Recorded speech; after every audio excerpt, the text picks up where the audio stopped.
For as long as human beings have walked the earth, they've consistently sought a deeper meaning to their lives. From the beast worship of the ancient Arg nations to the epic scripture of the Hindu Bhagavad Gita, mankind has used epic fables and fantastical imagery to make sense of the heart-wrenchingly senseless and the impermanent nature of its fragile existence. Whether or not you believe in any of humanity's various religions, there's no denying that they've both been a boon and burden to our species. At best, they're a flicker of light in a grim, dark universe. But at worst, they've been responsible for immense suffering and billions of unnecessary deaths. It could also be argued that the most morbidly fascinating of all religious groups are the smaller, more extreme sections of both major and minor creeds, sometimes referred to as cults. And in the United States, one of the most notorious of these cults has come to be known by a rather innocuous name: Heaven's Gate.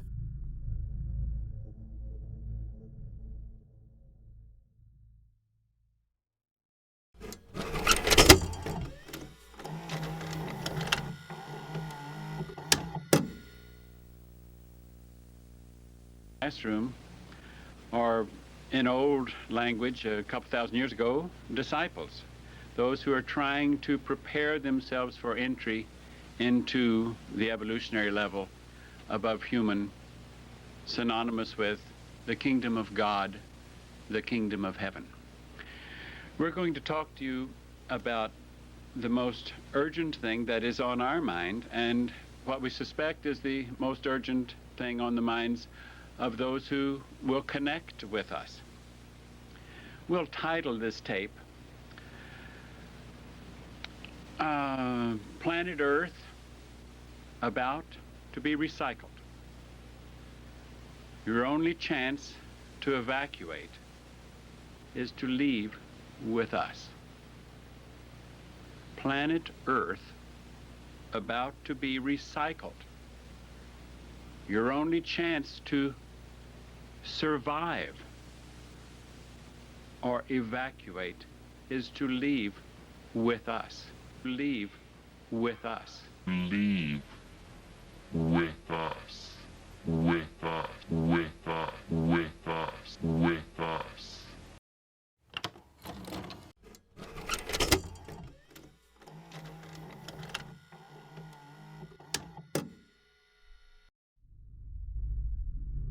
One of Heaven's Gate's two founding members was a man by the name of Marshall Herff Applewhite. Born on May 17th of 1931 in the Texan city of Spur, Applewhite was the son of a Presbyterian minister and was raised in a deeply religious household. Throughout his teenage years, he attended Corpus Christi High School, then enrolled at Austin College following his graduation. In 1952, Applewhite earned a bachelor's degree in philosophy, and wishing to follow in his father's footsteps, he enrolled in the Union Presbyterian Seminary to study theology. However, early on in his seminary studies, Applewhite decided to quit school in order to pursue a career in music, and later became the music director of a Presbyterian church in North Carolina. He would often take part in their performances, and this seems to be the first sign that Applewhite had a deep charisma, as well as a talent for public performance. In 1954, Applewhite's musical career was interrupted when he was drafted into the U.S. Army. He went on to serve both at home and abroad as a member of the Army Signal Corps. And following his discharge in 1956, he enrolled at the University of Colorado, where he earned his master's degree in music, with a focus on musical theater. Just over 10 years later, his educational career would once again be interrupted. Only this time, he would choose a very different path, one of a radical spiritual discovery. In 1970, Applewhite resigned from a teaching position at the University of St. Thomas in Houston. It was alleged that he was having an affair with one of his students, and after pressure from the student's family forced her to end the relationship, Applewhite fell into a deep depression. This depression was exacerbated by the death of his father a year later, and in his vulnerable emotional state, Applewhite sought to increase comfort in his religious faith. Then in March of 1972, just a few months after his father's passing, Applewhite first encountered a 44-year-old nurse by the name of Bonnie Nettles. Nettles was born in August of 1927 into a Baptist family from Houston, Texas.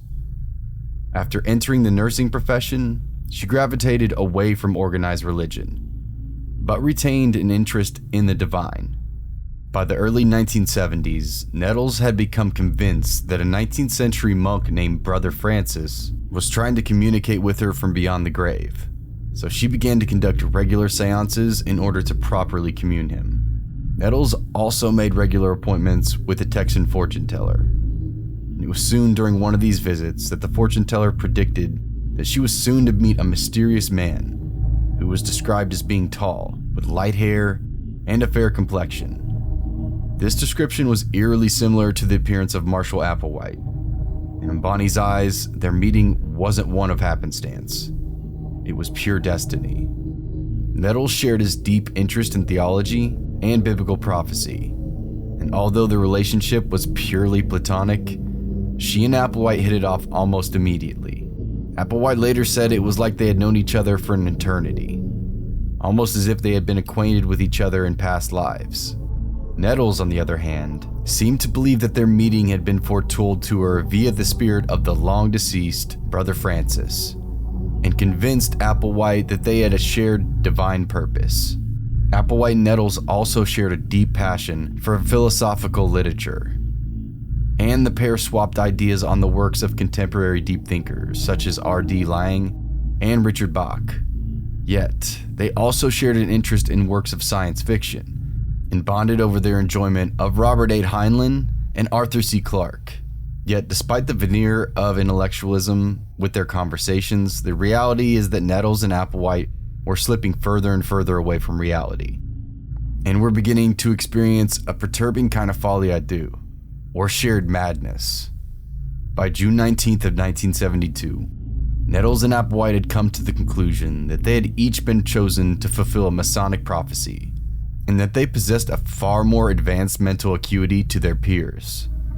They decided that Applewhite was the reincarnation of Jesus Christ, and convinced each other that they were the two witnesses spoken of in the book of Revelation. What's more, their biblical beliefs became intrinsically entangled with contemporary science fiction, and they began to believe that following their deaths, they would be transported into an orbiting spaceship piloted by extraterrestrial beings of divine nature. This illustrates how Applewhite and Nettles first equated the ideas of heaven and spacecraft. Whereas aliens were likely to be angelic beings, and while their theories made perfect sense to them, they were poorly received when shared with more conservative Christian communities. However, despite the unhinged sanity of their newly formed belief system, it slowly began to attract a series of loyal adherents. The first was a woman named Sharon Morgan, who was so taken by Applewhite and Nettles that she actually abandoned her children in order to completely devote herself to the budding cult.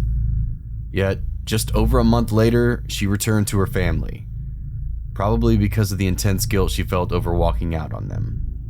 It also didn't help that Applewhite and Nettles talked Sharon into giving unrestricted access to her credit cards, which no doubt made her feel extremely taken advantage of. Yet it seems that the future accolades had no qualms about handing over their finances for the betterment of the organization. The rush of having recruited a follower, even if it was for a brief period, motivated Applewhite and Nettles to seek out new adherents to their cause. And they decided the best way to do this was to advertise their desire to contact extraterrestrial life. They began to publish advertisements for meetings in various New Age and Fortean publications, inviting like-minded disciples to join what they referred to as the crew.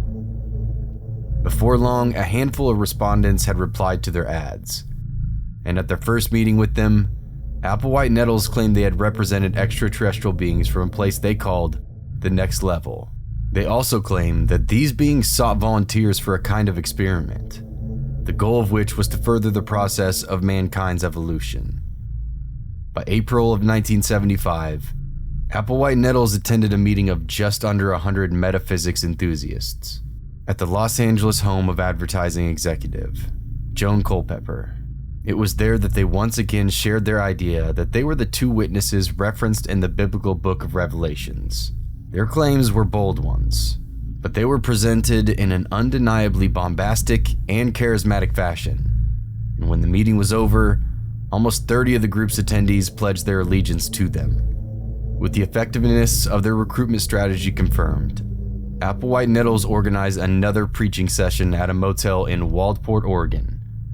And somehow, they convinced 20 of the congregation to not only abandon their loved ones in order to join them, but also to sell all their worldly possessions in order to fund the ever-growing movement.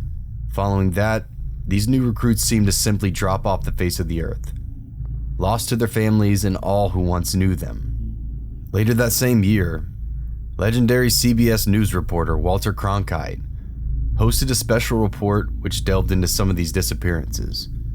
And for the first time, Applewhite and Nettles received national attention. Scores of people have disappeared, Cronkite said in his address to the public, and it's a mystery whether they've been taken on a so-called trip to eternity or simply been taken. The truth of the matter was that Applewhite and Nettles, who were then referring to themselves as Doe and T, had arranged for the group to go off the grid. They began migrating around the United States in a kind of traveling circus, sleeping in tents and begging in the various towns and cities they visited.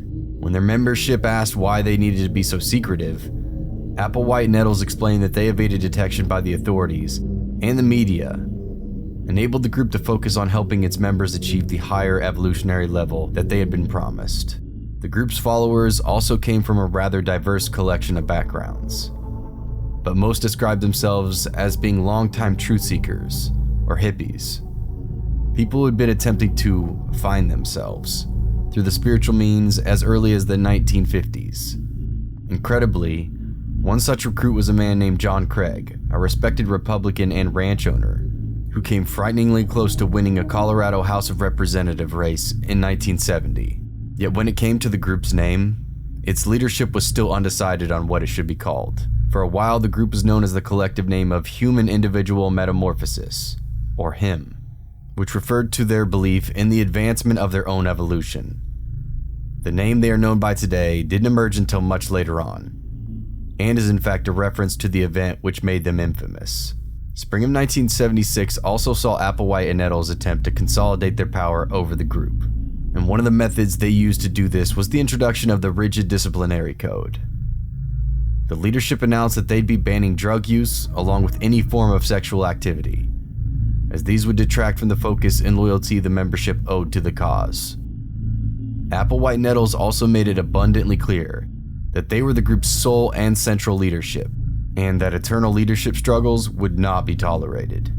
They reinforced this policy by asserting that Applewhite was the sole successor, or present representative of Jesus Christ, and that his body was merely a vehicle for the same alien spirit which had inhabited Jesus 2,000 years before. In the same spirit, Nettles was said to embody the Father aspect of the Holy Trinity, reflecting that she had been partially responsible for Applewhite's spiritual awakening.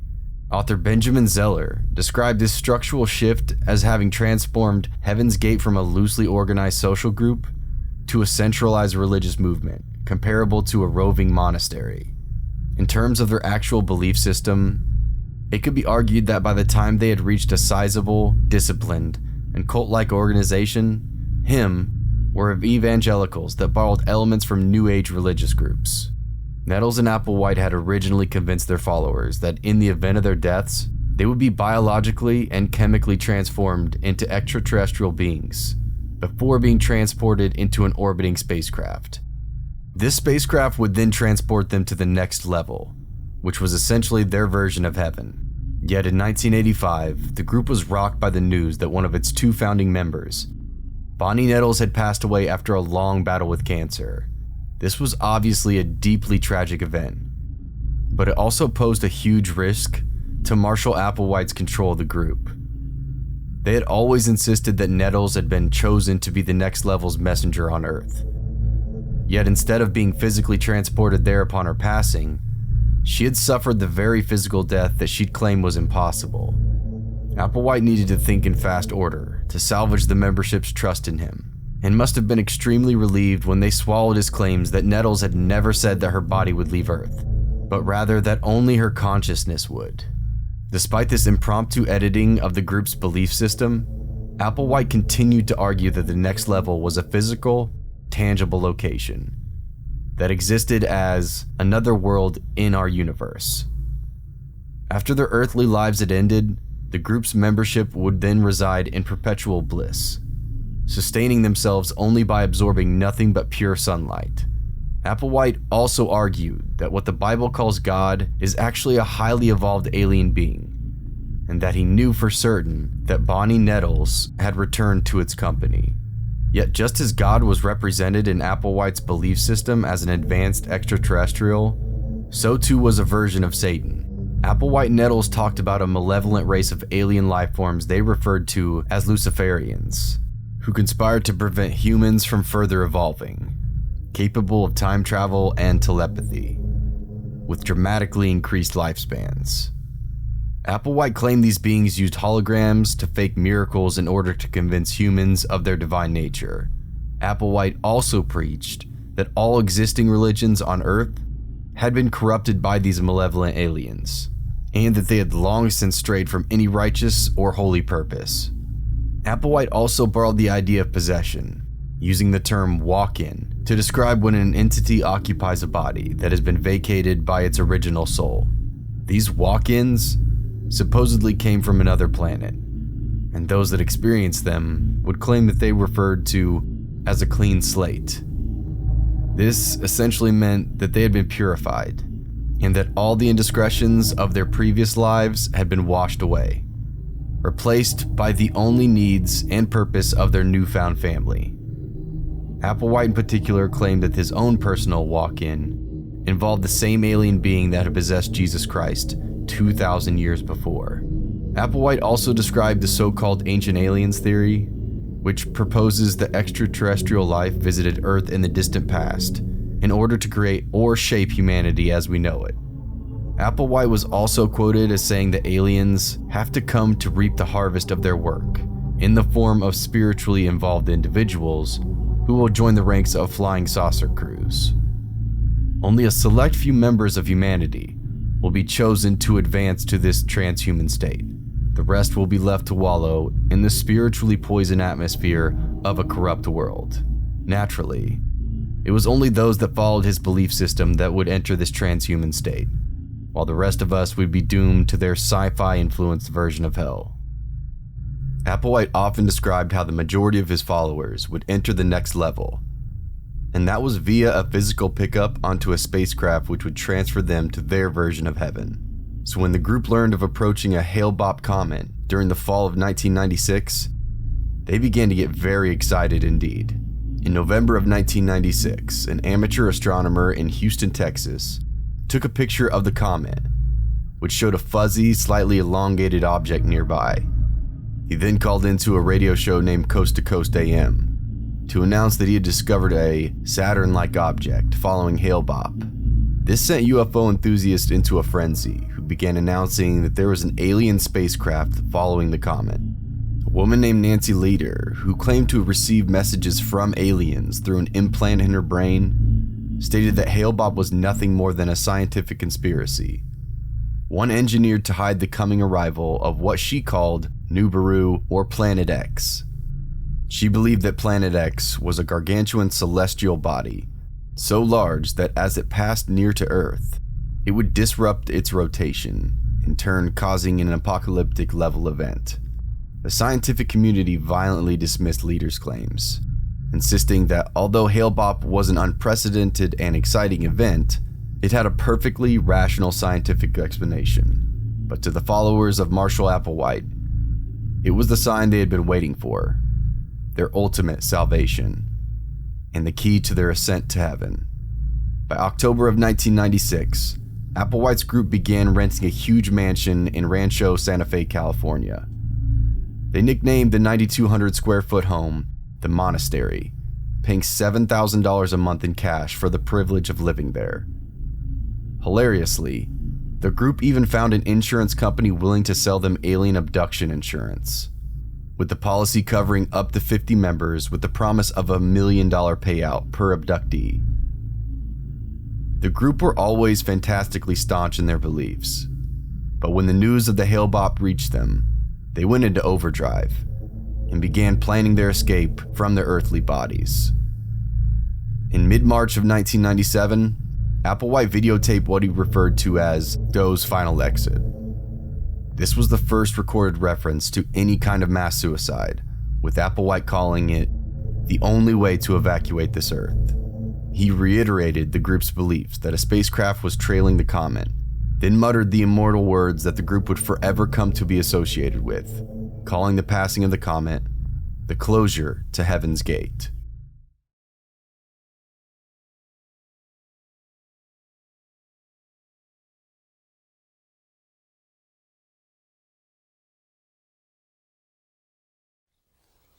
This is March 19, 1997, and I'm Doe, some called our partnership T and Doe. That's not my name, but that's how I'm referred to on planet Earth at this time. I've been talking to my students that are sitting in front of me about talking to you. And let me say that our mission here at this time is about to come to a close in the next few days. We came from distant space, and even what some might call somewhat of another dimension, and we're about to return from whence we came. And I'd say that when we say we came from distant space, that we're talking about what your religious literature would call the kingdom of heaven, or the kingdom of God. And we came for the express purpose to offer a doorway to the kingdom of God at the end of this civilization, the end of this age, the end of this millennium. Applewhite then set about persuading 38 of his followers to prepare for a ritual suicide, so that their souls could board the spacecraft which followed Hale-Bopp. It wasn't too hard to persuade them. In their eyes, the erroneous news of the spacecraft was nothing short of a fulfillment of every prophecy Applewhite had spoken of. The very object that would transport their souls to the level of existence above human. They begin recording video messages to their earthly family members, bidding them farewell before their journey to the great beyond. Then when the time finally came, they each donned the infamous uniform which would become an intrinsic part of the group's legacy. All of those who pledged to take part in the ritual suicide were dressed in the identical black shirts and black sweatpants, along with the brand new black and white Nike Decade sneakers. They also wore armbands which bore the words, Heaven's Gate Away Team, a direct reference to the TV show Star Trek. In their pocket, each member had a $5 bill and 3 quarters in their pocket. And according to the former members, this was a humorous way to tell us that they had all left the planet permanently. It was standard practice for members leaving the home for work to carry this amount of money, as it covered the cost of phone calls and possible breaches of vagrancy laws. The identical clothing was clearly chosen to represent the group's unity, whilst the Nike Decades were chosen because Applewhite was a huge fan of the athletic brand. Heaven's Gate also repeated a kind of parody of the brand's slogan, just do it, by changing the pronunciation of the do part to doe, in reference to Applewhite's nickname.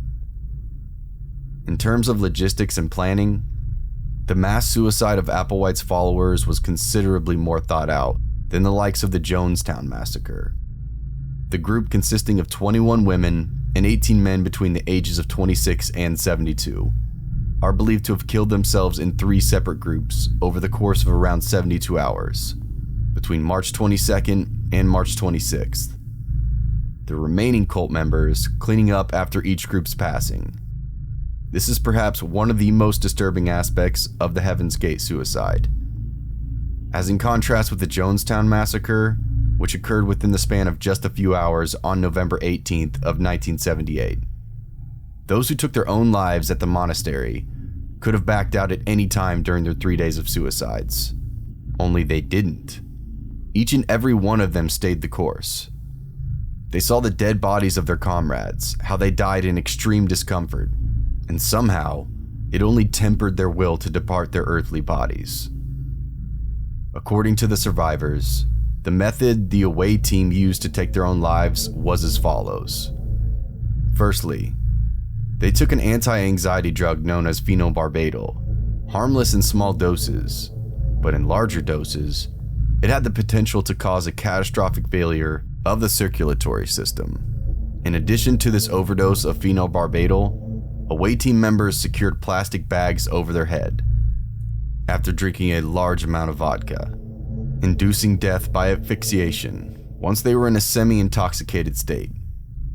Once a member was dead, a living member would dress the body by posing the body on their own bunk, removing the plastic bag from the person's head, then covering their faces and torsos with a purple, square-shaped cloth in order to provide an element of privacy. Bizarrely among the dead was a man by the name of Thomas Nichols. Thomas was the brother of actress Nichelle Nichols, who is best known for her role as Uhura in the original Star Trek TV series. Marshall Applewhite was the third to last member to die, with 2 away team members assisting in his death. Before their deaths, the away team members sent out several press packs to a number of different organizations. The pack contained 2 VHS videotapes, one with Doe's final exit, and the other with the farewell messages of various other group followers. Each also contained a letter, stating that amongst other things, "We have exited our vehicles, just as we entered them." One of the groups to receive such a press pack was the BBC department responsible for Louis Theroux's Weird Weekends, a show which Heaven's Gate had earlier declined to appear on. Another among those in the list of recipients was an author and self-described spiritual seeker, Rio D'Angelo. Upon informing his boss of the contents of the package he'd received, D'Angelo and his boss drove from Los Angeles to the monastery in Rancho Santa Fe, so he could confirm the package's contents. D'Angelo found that a back door of the monastery had been intentionally left unlocked to allow access. And using a video camera he brought along with him, he began documenting all he saw. After witnessing the unbridled horror of what was inside, D'Angelo rushed back to his boss's car, and they drove to a nearby payphone to alert the authorities. Within an hour, a single sheriff's deputy arrived at the monastery and entered the home through a side door. He described being immediately overcome by a pungent odor, as the bodies were already decomposing in the sweltering California springtime. Naturally, the first person to discover the bodies being a journalist, word of the mass suicide leaked to the media almost immediately, and a veritable firestorm of news stories ensued. Hello? Yes, I need to report an anonymous tip. Who do I talk to? Okay. This is regarding what? This is regarding a mass suicide, and I can give you the address. The address seemed the unlikeliest of places, a mansion in a quiet, affluent suburb of San Diego. I have a gagging reflex with smells, so I wanted to take care of that. So I put cologne on my shirt and put my shirt over my nose. Rio D'Angelo was the first one to discover the bodies and called 911. 21 women and 18 men had taken their own lives. Must have been a lot to take in. It was a lot to take in. It was disturbing because I'm yelling for people to see if they're still alive, and I'm also saying goodbye as I walk through. It may have been a shock, but D'Angelo had an idea of what to expect. He'd been one of them. In his earlier life, Rio D'Angelo had been Richard Ford. After going through a divorce, he felt lost and was looking for a spiritual path. They intrigued me in a way that was like nothing else. They called themselves Heaven's Gate, a cult started in the 70s by a man named Marshall Applewhite, who later called himself Doe. And let me say that our mission here at this time is about to come to a close. Doe told his followers the earth is simply a garden to grow souls, and he could teach them how by following his strict regimen. All aspects of life were regulated, including what books they could read and what TV shows they could watch. Once the soul is developed, it's time to exit. To outsiders, that meant committing suicide, but to them, it meant moving on to a more developed kingdom. A spaceship or UFO, he told the group, would pick up their souls and take them to begin their new lives. This is what their new life form would resemble. It is suicide to not leave. It is to take life to leave this body behind. D'Angelo bought into the man and his teachings, but after 3 years, he felt something pull him away. He felt there were more things he needed to accomplish. He now believes it was to share his experiences with Heaven's Gate and let people know the truth about its leader.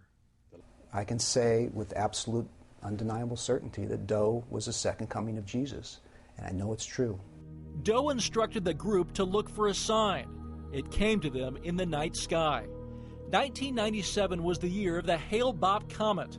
In late March of that year, as the comet grew brighter, Doe became convinced the comet was the sign to shed their bodies and exit Earth.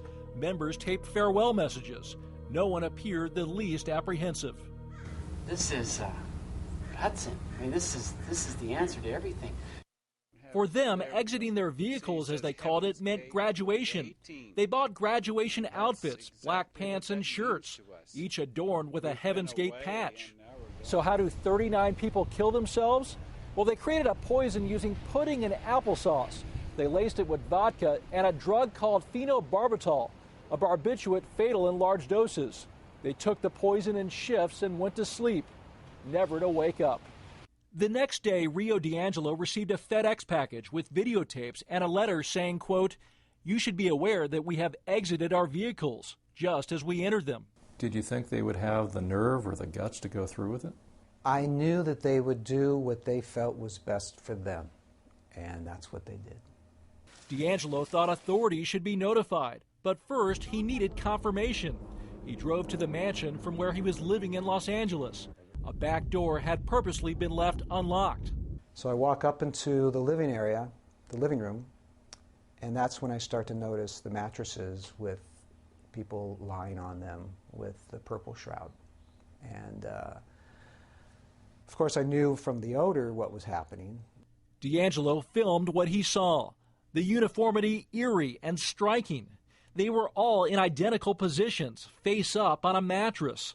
Everyone wearing their black outfit, Nike shoes, and most covered with purple shrouds. In the master bedroom alone, there was Doe, the leader. The story became a media firestorm. Rio D'Angelo became famous, appearing on the cover of Newsweek. A decade later, he's still a believer, even though Heaven's Gate is no longer around. He says his friends' deaths were not suicides because their souls live on at the next level. He understands what they did, but has no plans to take his own life. They all knew what they were doing. They all felt very happy about what they did, and they knew where they were going, and they knew who their guide and teacher was. Dan Simon, CNN, Los Angeles. When it was discovered that the suicides were almost a direct result of the passing of the Hale-Bopp comet, Alan Hale, one of its discoverers, was sucked into a story in a way he found nothing short of horrifying. He later said that his phone never stopped ringing the entire day, and he was so distressed by the events that he simply left it off the hook until the following morning. When he finally answered the phone, he was invited to speak at the Second World Skeptics Congress in Hindenburg, Germany, which took place on July 24th of 1998. At the conference, Dr. Hale gave a personal account of his discovery before thoroughly denouncing the combination of the unscientific nonsense that contributed to the Heaven's Gate incident. He also named and shamed a particular talk radio show regarding their insane claim that a spacecraft was following the comet, as well as the cult's suicidal yearning to ascending to another level of existence. Dr. Hale also shared the fact that before he'd even heard of the suicides, he'd speculated with a colleague that terrible things might occur as a result of its passing. He quoted himself saying that, "We're probably going to have some suicides as a result of this comet." And the sad part is that I really was not surprised.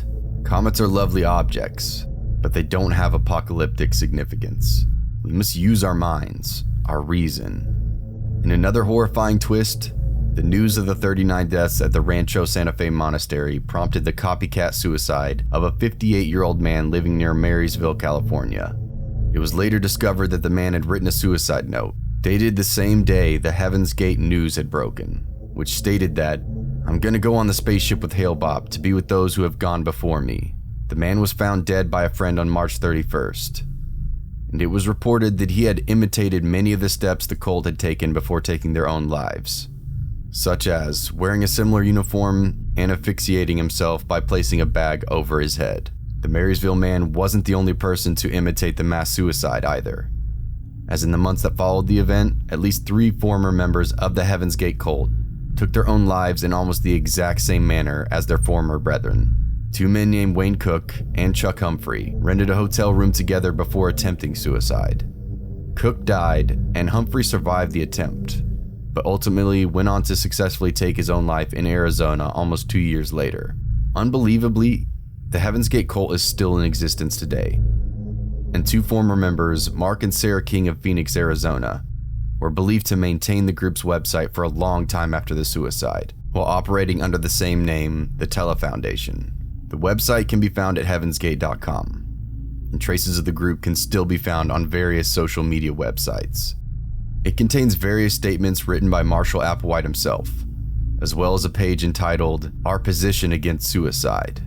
You might be forgiven for thinking the statement is an attempt to distance themselves from the event of the monastery suicide, but in reality, it's nothing short of an endorsement of them. One section reads, "The true meaning of suicide is to turn against the next level when it is being offered. In these last days, we are focused on 2 primary tasks. 1. Of making a last attempt at telling the earth about how the next level may be entered, our last effort at offering to individuals of this civilization the way to avoid suicide. And 2, taking advantage of the rare opportunity we have each day to work individually on our personal overcoming and change in preparation for entering the kingdom of heaven." It's a sick, twisted attempt to twist the meaning of one of the most tragic and painful acts a person can commit. It's not a position against suicide in the least bit. It's their insane attempt to approve of such an action, so long as it's done with the aim of entering the next level. The fact that the website still exists in this format shows how unapologetic the group really is. And even though the surviving members chose not to partake in the insane mass suicide, they evidently still admire those who chose to take their own lives on those fateful days in March. All in all, the Heaven's Gate suicides say a lot about a man's capacity for self-destructive delusion, and how when we convince ourselves that what we're doing is the right thing, we're capable of the most insanely irrational acts of self-harm. It's safe to say that we're all searching for a purpose to our lives, and that the mysteries of existence are sometimes too much for human minds to wrestle with. But when that search becomes an all-consuming focal point, when we allow our past pain and traumas to cloud our judgment, the results might just be pure self-destruction, long before our time is due.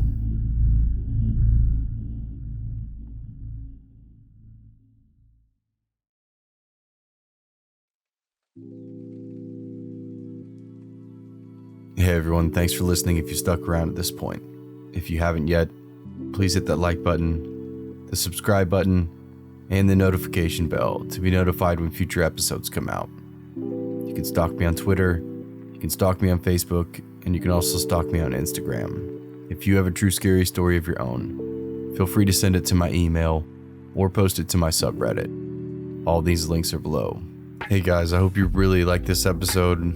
I really had a lot of fun making it, as well as I put a lot of time and effort into this video. I know it's not the normal thing. I know it's not the normal shit that I feel like a lot of you do enjoy and you sub to my channel for, but I like to branch out I like to do stuff like this. I've always been interested in stuff like this, and it's always been something I really want to delve into. So if you don't like it, just let me know. Again, I know I said this before, but I'm not going to make this a regular thing. But probably once a month is where I'm going to land with it. So I hope you like it. I really do. And I hope this video gets some traction and gets a lot more views than I normally do, because I really put a lot of effort into it. And there's more YouTube videos that I watched about them and about this, about Heaven's Gate. And I'm going to put all those links in the description below, like the full exit interviews, the full tapes. They're all still on YouTube that I found, and they're not too, buried within. So I'll leave all those links if for some reason you're a sick, weird fuck like me and you like to listen to it and watch that stuff. So I hope you enjoyed it. Please leave a comment below or write me an email, hit me up on Twitter, Instagram, Facebook, whatever. Let me know what you thought about it. I'd really appreciate any and all feedback, negative or positive. And it'll be back to the regular scheduled programming in the next episode with the true stories off of Reddit and whatever. So thanks again, guys. I love you all, and I'll see you in the next one. Cheers.